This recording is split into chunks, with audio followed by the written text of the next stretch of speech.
Eh, est-ce que t'as un taf? Si oui, il y a pas mal de chances pour que tu passes 5 jours sur 7 dans un open space. En France, c'est le cas d'une personne sur 3. Il n'y a rien de plus normal que de travailler dans des bureaux. C'est le skin par défaut de l'emploi. Pourtant, j'ai pas l'impression qu'il y ait tant de jeux que ça qui se passent quasi intégralement dans un open space. Les agriculteurs les plus geeks passent bien leur temps sur Farming Simulator, alors pourquoi est-ce qu'on ne joue jamais dans un bureau? C'est bizarre, non? J'ai fini par trouver des réponses après quelques recherches. Mais spoiler alerte, tu détestes ton travail. Avec quelques mots-clés bien sentis, j'ai fouillé Steam, YouTube et Reddit. En vrai, on trouve très vite plein de jeux qui se passent dans des bureaux. Il y en a certains qui sont connus, comme The Stanley Parable, mais ce sont surtout des jeux très niches. Cela dit, il y en a assez pour se rendre compte qu'on retombe toujours sur les mêmes choses. J'ai noté 3 manières d'intégrer un open space dans son jeu. Il existe dans un premier temps un rapport très terre-à-terre au bureau.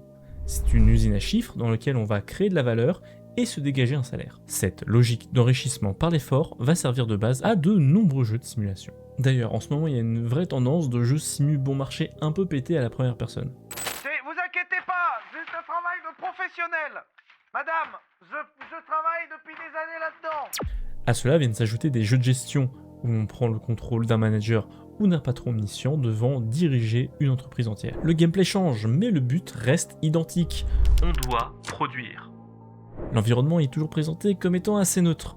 En fin de compte, il n'est qu'un prétexte à voir des chiffres grossir ou à performer des actions en lien avec le fait de rester vissé à une chaise.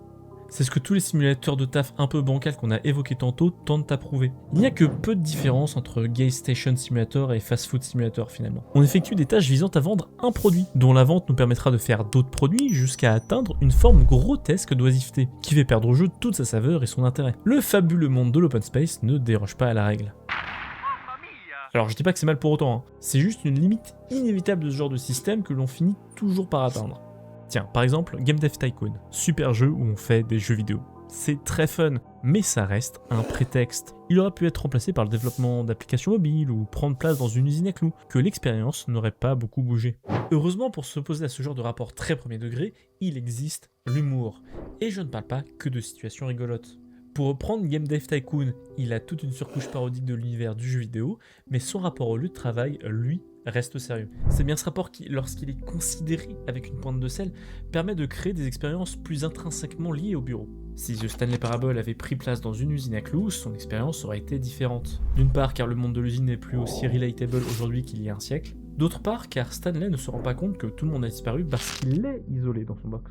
Et cet isolement n'est possible que parce que Stanley est employé de bureau. La situation initiale aurait pu survenir dans un autre contexte, mais ça aurait été plus difficilement justifiable. L'espace dans lequel Stanley évolue est un canevas idéal pour créer du contraste avec les situations ubuesques que le jeu va mettre en scène. C'est sur ce même levier que Dell & Johnson Stationery Supplies va reposer. Le jeu va proposer un espace hyper morose au possible, mais le but des joueurs n'est pas d'être productif. Ils doivent débusquer parmi eux les plus gros fumistes de l'entreprise sans se faire virer à leur place. Et c'est l'incorporation de cette chasse ludique entre deux tris de mail qui fait basculer le jeu de la simulation à la parodie chaotique. Le monde sérieux du travail devient le théâtre d'une comédie où chacun joue un rôle, de préférence de manière exagérée et caricaturale. D'une situation toxique, on parle tout de même d'un climat de délation entre collègues, on donne les outils aux joueurs pour se réapproprier un environnement corporate. Il n'est pas rare de se moquer des joueurs désignés comme patrons, et le climat de suspicion rend louche tout joueur un peu trop performant. De manière générale, ce rapport à l'open space s'attache beaucoup plus au bureau que ne peut l'être l'approche précédente. L'environnement y est un élément central de l'ambiance et de l'expérience de jeu. Cette vision humoristique est paradoxalement beaucoup moins dépendante d'un genre spécifique.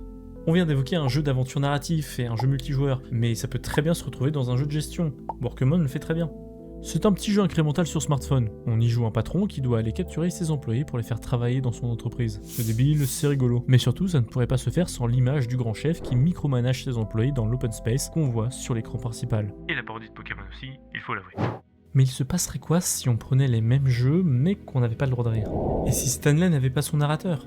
À sa place, qui n'aurait pas angoissé dans ces grands bureaux vides? Car oui, il y a aussi des jeux qui lient une émotion négative aux open space. Ça peut être une forme de malaise ou d'appréhension, mais bien souvent, ça sera la peur. C'est pas si difficile que ça de trouver des jeux d'horreur qui se passent dans des bureaux. Le phénomène des backrooms y est sans doute pour quelque chose, mais ça n'explique pas tout. Il y a fort à parier qu'un espace aussi générique et commun est un terrain propice à l'angoisse. L'horreur provient en partie de la perversion de ce qu'on connaît. C'est un inconfort, c'est notre réalité qui devient dysfonctionnelle. Les open space étant une représentation du travail salarié par excellence, il n'y a donc rien de surprenant à ce qu'on les retrouve dans plusieurs productions horrifiques. Il faut bien comprendre que ce n'est pas pour autant cantonné au genre de l'horreur. C'est l'ambiance et le sentiment que le jeu dégage qui est important ici. Control en est un bon exemple. Le monde des bureaux y est repris et on finit par y développer une relation peu sereine avec notre environnement. Entre les cadavres qui l'évitent et les événements paranormaux, il y a de quoi se sentir mal à l'aise. Ça flirte bien avec l'horreur, mais le jeu ne plonge jamais intégralement dedans. Mais alors, où est la vision positive des bureaux dans tout ça? Eh bien, je l'ai pas trouvé. Au mieux, on embrasse sa fonction de lieu de production. On peut aussi s'en moquer ou en avoir peur, mais jamais on le valorise. J'ai même été voir du côté du genre qui glamourise le plus le travail, les cozy games. Et là, toujours rien. On y parle de faire du thé ou de tenir une boutique, cependant, aucun open space en vue. L'artisanat et le contact direct avec des clients y est glorifié, mais le salariat devant un PC semble absent des thèmes centraux de ce genre. En fait, quand les bureaux sont évoqués, on retombe dans l'une des trois catégories que l'on a vues. Typiquement, le héros de Stardew Valley est initialement un ou une employée de bureau. Et c'est bien le malaise que nourrit son lieu de travail qui va précipiter son départ de celui-ci. Les cozy games se servent des open space pour créer du contraste avec leur expérience principale qui, elle, sera valorisée. En fait, se poser la question de l'open space dans le jeu vidéo, c'est peut-être pas suffisant. Et j'avoue, je t'ai menti en début de vidéo. Tu ne détestes pas forcément ton travail. C'est l'imaginaire qu'évoque les open space qui n'est pas aimé. Si on arrive à valoriser d'autres activités juste en mentionnant le taf dans les bureaux, c'est que notre rapport à l'open space découle de notre rapport à l'emploi. Et que, Qui plus est, ce rapport au taf n'est ni heureux, ni enviable. Ainsi, regarder les bureaux sans questionner ce qu'ils représentent, c'est s'intéresser à un symptôme sans regarder la cause. Or, on l'a vu, il n'est pas impossible de s'amuser dans un bureau virtuel. On peut en rire ou y avoir peur. Mais force est de constater qu'avant d'en faire un espace ludique confortable, il est nécessaire de transformer celui que nous connaissons déjà. C'était vraiment très intéressant.